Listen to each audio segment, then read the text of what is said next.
बिस्मिल्लाहिर्रहमानिर्रहीम। आज हम एक नया चैप्टर स्टार्ट करने जा रहे हैं जो कि है इंडक्टेंस। इंडक्टेंस बिल्कुल इसी तरह से है जिस तरह के हमने अपने लास्ट कोर्स के अंदर पढ़ा था कैपेसिटेंस के बारे में। कैपेसिटेंस जब हम किसी भी कैपेसिटर की कैलकुलेट करते थे तो हमने देखा था कि वो हमारे पास इक्वल आती थी V C is equal to 1/c/q। इस रिलेशन से हम कैपेसिटेंस जो है वो फाइंड आउट कर सकते थे। तो इसी तरह से इंडक्टेंस जो है, हमारे पास इंडक्टेंस क्या है कि कोई भी अगर हमने एक सर्किट में एक एलिमेंट लेना है जिसको हम इंडक्टर का नाम देंगे, और वो क्या करेगा, एनर्जी को अपने अंदर स्टोर करेगा।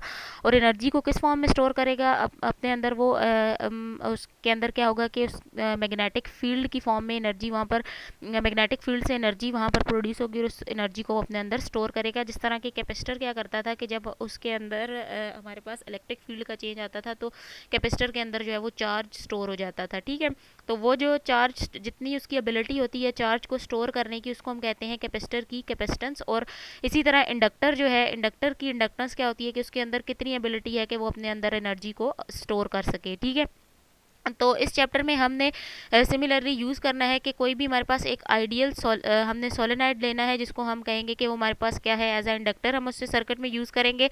अब सर्किट जो है उसके अंदर हमारे पास जब भी हम किसी सर्किट की बात करेंगे उस सर्किट में हमारे पास इंडक्टर और कैपेसिटर दोनों हम सर्किट के अंदर यूज़ करेंगे। ठीक है, और जो सर्किट में एनर्जी स्टोर होगी वो ऑसिलेट करेगी back and fourth between them. और इस तरह जो हमारे पास इस तरह के जो सर्किट होते हैं उनको हम मैकेनिकल ऑसिलेटर्स कहते हैं। इस चैप्टर के एंड पे हम जो है वो इलेक्ट्रोमैग्नेटिक ऑसिलेटर्स के बारे में भी डिस्कस करेंगे।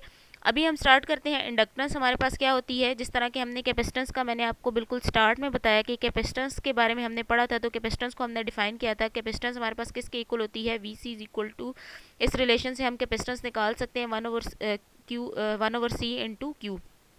इसी तरह इंडक्टेंस जो है किसी भी सर्किट एलिमेंट में, इंडक्टेंस जो है उसको हम किस तरह से डिफाइन कर सकते हैं, उसको हम इस तरह से डिफाइन करा सकते हैं कि हमारे पास फैराडे लॉ हमें क्या कहता है कि हमारे पास जो ईएमएफ है वो डायरेक्टली प्रोपोर्शनल होती है rate of change of current के।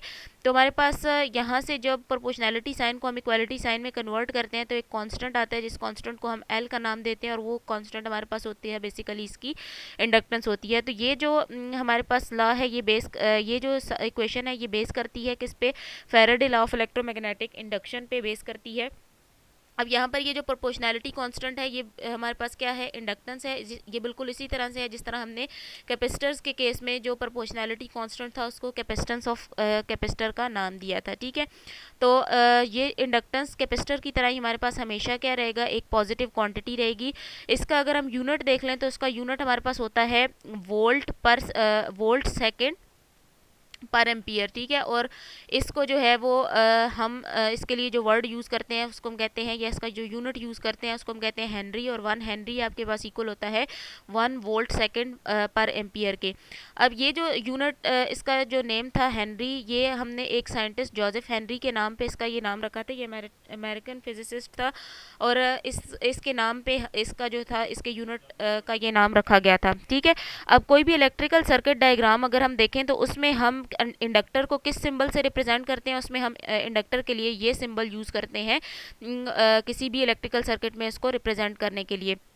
ये सिंबल हमारे पास किस चीज़ से रिजेंबल कर रहा है, ये सिंबल हमारे पास रिजेंबल कर रहा है किसी भी सोलेनाइड की शेप से रिजेंबल कर रहा है। ठीक है, अच्छा, उसके बाद अगर हम देखें कि हमारे पास यहाँ पर एक मैंने इंडक्टर शो करा दिया, एक मैंने सोलेनाइड ले लिया, और सोलेनाइड में से मैं ये क्या कह रही हूँ कि ये मैग्नेटिक फील्ड की डायरेक्शन है, और इसमें से जो करंट फ्लो कर रहा है उस करंट की डायरेक्शन भी यहाँ पर शो की हुई है। अब हमने क्या करना है, इसके अंदर रिलेशनशिप फाइंड करना है between E L and D I by D T by using lenses law. तो लेंजेज लॉ को यूज़ करते हुए हम इसका जब रिलेशन फाइंड आउट करेंगे तो इसको हम जो है वो दो फिगर में डिवाइड कर लेते हैं। पहली फिगर के अंदर अगर आप देखें तो करंट जो है हम कहते हैं कि अगर डिक्रीज़ हो रहा है तो हमारे पास जो क्या होगा, इस फिगर में decreasing current induce the direction and EMF that opposes the decrease in current। और जो सेकंड फिगर है उसमें क्या कह रहा है कि an increasing current induces in the inductor and EMF that opposes the increase। दोनों में इंक्रीज को वो अपोज कर रही है। दोनों के अंदर, दोनों फिगर्स के अंदर आप देखें तो EL की डायरेक्शन चेंज हो रही है। अगर डिक्रीजिंग करंट है तो EL की डायरेक्शन इस साइड पे होगी, और अगर इंक्रीजिंग करंट है तो EL की डायरेक्शन जो है वो उसके ऑपोजिट साइड पे होगी। अब अगर फिगर ए के अंदर हम देखें तो फिगर ए में हमारे पास जो वी बी है वो ग्रेटर देन है वी ए के, यानी पॉइंट ए पे जो हमारे पास पोटेंशियल डिफरेंस आ रहा है या पोटेंशियल आ रहा है वो पॉइंट बी के पोटेंशियल से पॉइंट ए के पोटेंशियल से ग्रेटर है। तो इसका मतलब क्या होगा कि V B minus V A हमारे पास इक्वल हो जाएगा mod of L D I by D T. I अगर डिक्रीज करेगा तो D I by D T हमारे पास नेगेटिव होगा। तो हम इस इक्वेशन को कैसे लिख सकते हैं, हम इस इक्वेशन को लिख सकते हैं V B minus V A is equals to minus L D I by D t. और फिगर बी के अंदर हमारे पास क्या होगा, V A greater than V B होगा, तो हमारे पास ये जो रिलेशन होगा वो पॉजिटिव फॉर्म में आएगा और इसी तरह से हमने उसको यूज़ कर लेना है अपने सर्किट के अंदर। अब हमारे पास क्या चीज़ है, सेकंड पॉइंट है कि हमने इंडक्टेंस कैलकुलेट कैसे करनी है। अगर हमें कोई सर्किट दिया हो तो हमने या कोई भी हमारे पास सर्किट एलिमेंट गिवन हो तो हमने वहाँ पर इंडक्टेंस कैसे कैलकुलेट करनी है। तो किसी भी सर्किट की इंडक्टेंस कैलकुलेट करने के लिए आपने बिल्कुल वही स्टेप्स यूज़ करने हैं जो हमने लास्ट टाइम यूज़ किए थे इलेक्ट्रिक फील्ड से इलेक्ट्रिक फील्ड इंटेंसिटी को फाइंड करने के लिए। हमने क्या किया था, हमने Coulomb's law in the form of Gauss's law apply किया था और इलेक्ट्रिक फील्ड ई और charge stored in the capacitor. तो हम इसका पोटेंशियल डिफरेंस कैसे लिख सकते हैं, हम पोटेंशियल डिफरेंस को लिख सकते हैं minus integral E dot D S. ठीक है, अब हमने सिमिलर टेक्निक्स यूज़ करनी है for the calculation of inductance. तो ये टेक्निक जो होगी वो बेस करेगी किस चीज़ पे, Faraday law of electromagnetic induction पे। और यहाँ पर जो ईएमएफ है वो ईएमएफ हम किस तरह से फाइंड कर सकते हैं, वो ईएमएफ हमारे पास ईएमएफ जो है वो इक्वल होती है E is equal to d minus d phi by D t. ठीक है, फैराडे लॉ हमें क्या कहता है कि rate of change of magnetic flux is equal to induced EMF. तो हमने वो वहाँ पर लिख ली। यहाँ पर जो फ्लक्स है 5b उसके साथ हमने n लगा दिया क्योंकि हम कह रहे हैं कि यहाँ पर हम n नंबर ऑफ टर्न्स की बात कर रहे हैं।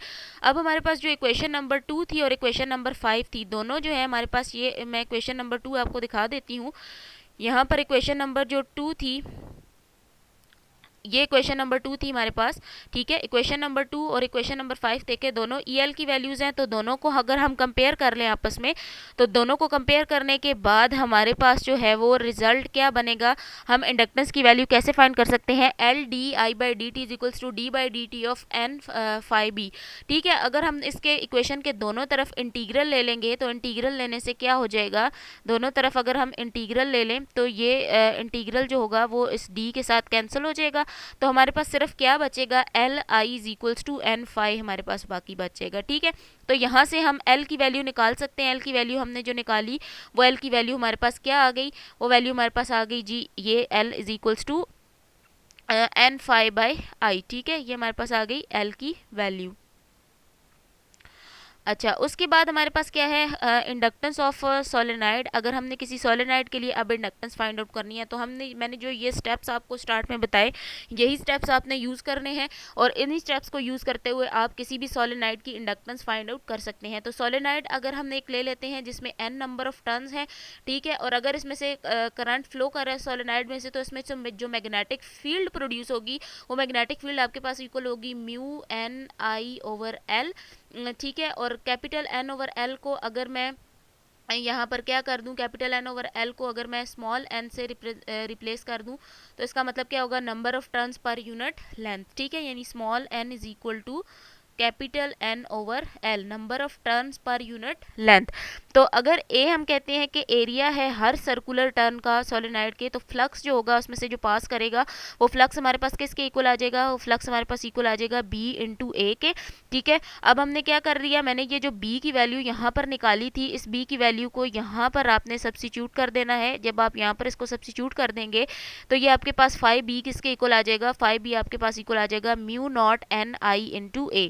तो magnetic flux passing through all the N turns के लिए क्या आ जाएगा, आप इसके साथ एन लगा देंगे तो ये आ जाएगा mu naught N I into A आ जाएगा।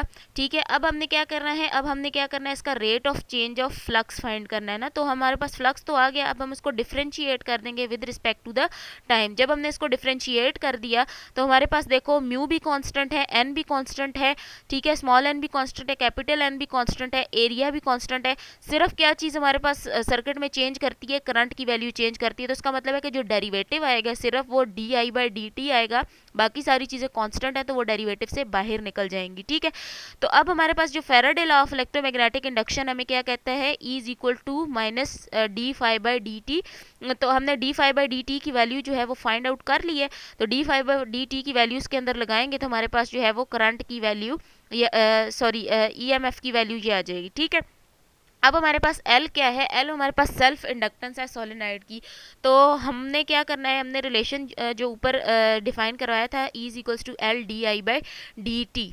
ठीक है, अब हमने क्या किया यहाँ से, अगर मैं देखूँ तो कंपेयर करने अगर हम 1 एंड 2 इक्वेशंस को, ठीक है, इन दोनों इक्वेशंस को अगर हम कंपेयर करेंगे तो D I by D T दोनों तरफ से कैंसिल हो जाएगा, माइनस का साइन भी दोनों तरफ से कैंसिल हो जाएगा, एल हमारे पास इक्वल आ जाएगा capital N mu naught small N into A के इक्वल आ जाएगा। ठीक है, यहाँ तक हो गया क्लियर।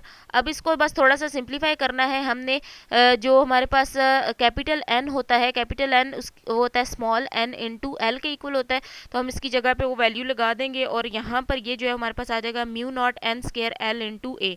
ये एक्सप्रेशन हमें क्या बताता है, ये एक्सप्रेशन हमें बताता है self inductance of the solenoid के बारे में एक्सप्रेशन देता है। तो अब हमारे पास अगर आगे न्यूमेरिकल्स के अंदर हमें डाटा में गिवन हो, किसी भी कॉइल का क्रॉस सेक्शनल एरिया गिवन हो, उसकी लेंथ गिवन हो, उसके number of turns per unit length given हो, और हमें म्यू नॉट की वैल्यू पता हो, तो हम जो है वो इंडक्टेंस किसी भी सर्किट के लिए इजीली फाइंड आउट कर सकते हैं। या इन सारी वैल्यूज़ में से बाकी सारी गिवन हो और कोई एक चीज़ मिसिंग हो, तो हम इस रिलेशन को यूज़ करके वो जो मिसिंग चीज़ है, मिसिंग एलिमेंट है, उसको हम कैलकुलेट कर सकते हैं। उसके बाद है हमारे पास इंडक्टेंस ऑफ टोराइड। टोराइड हमारे पास क्या होती है, एक सर्कुलर जो है वो, जिस तरह हमारे पास एक सोलेनॉइड है, सोलेनॉइड जो है वो स्ट्रेट लाइन में एक हम वायर लेते हैं जिसको हमने इस तरह से टर्न्स उसमें बनाए हुए होते हैं। तो ये जो टोराइड होता है, टोराइड हमारे पास क्या होती है, ये एक सर्कुलर वायर की फॉर्म में हमने एक सोलेनॉइड को सर्कल की फॉर्म में कन्वर्ट किया हुआ होता है। तो इस तरह की ये जो अरेंजमेंट जो फिगर के अंदर दिखाई हुई है, इसको हम क्या कहते हैं, टोराइडल अरेंजमेंट। ठीक है, तो हमने क्या करना है, अब इसके अंदर इंडक्टेंस फाइंड करनी है, तो उसके लिए हम क्या करेंगे कि जो मैग्नेटिक फील्ड बी है टोराइड में, वो हमारे पास किसके इक्वल होगी, mu naught I N over 2 pi R. ठीक है, ये सारी जो मैग्नेटिक फील्ड्स थी ये हमने कैलकुलेट की हुई थी इन सब के लिए, तो हम यहाँ पर जो है जस्ट इनका डायरेक्ट रिलेशन यूज़ कर रहे हैं, इसकी कैलकुलेशन की तरफ नहीं जा रहे। एन हमारे पास क्या है, टोटल नंबर ऑफ टर्न्स हैं टोराइड के, और note that the magnetic field is not constant inside the toroid but varies with the radius small R. तो फाई बी हमारे पास क्या आ जाएगा, integral B dot d A के इक्वल आ जाएगा। यहाँ से अगर हम इसका एरिया देखें तो एरिया हमारे पास होगा इसका एच इंटू डी आर। ठीक है, एच और डी आर इसका जो प्रोडक्ट है वो हमारे पास इसका एरिया आ जाएगा। अच्छा, बी की वैल्यू हमने यहाँ से जो इक्वेशन में ऊपर बताई है, वहाँ से हमने बी की वैल्यू उठा के यहाँ पर लगा दी, और उसके बाद हमने जो है वो इसका इंटीग्रल लेना है। इंटीग्रल लेकर हमने इसको ए से बी तक इंटीग्रेट कर देना, लिमिट लगा देंगे। 1/r का इंटीग्रल होता है नेचुरल लॉग ऑफ आर, तो नेचुरल लॉग ऑफ आर के अंदर जब हम लिमिट लगाएंगे ए टू बी, तो ये natural log of B by A बन जाएगा। अब यहाँ पर ये जो एच डी आर है, ये क्या है, area of the elementary strip between the dashed line shown in the figure 3। This one is the figure 3। Inductance जो है हम यहाँ पर उसको डायरेक्टली कैसे फाइंड कर सकते हैं, उसको हम फाइंड आउट कर सकते हैं by using L is equals to N phi by I, और यहाँ पर हमने फाई की वैल्यू निकाली है, फाई की वैल्यू लगाएंगे तो इस रिलेशन के ज़रिए से हम फाइंड कर सकते हैं कि किसी भी टोराइड की इंडक्टेंस को। और एल जो है यहाँ पर वो जस्ट किस चीज़ पर डिपेंड कर रहा है, वो सिर्फ डिपेंड कर रहा है यहाँ पर ये जो ज्योमेट्रिकल फैक्टर्स हैं, सिर्फ उन फैक्टर्स के ऊपर डिपेंड कर रहा है। तो ये लेक्चर यहाँ पर ख़त्म हो गया। इससे नेक्स्ट जो है वो हम अपने नेक्स्ट वीक के लेक्चर्स के अंदर देखेंगे।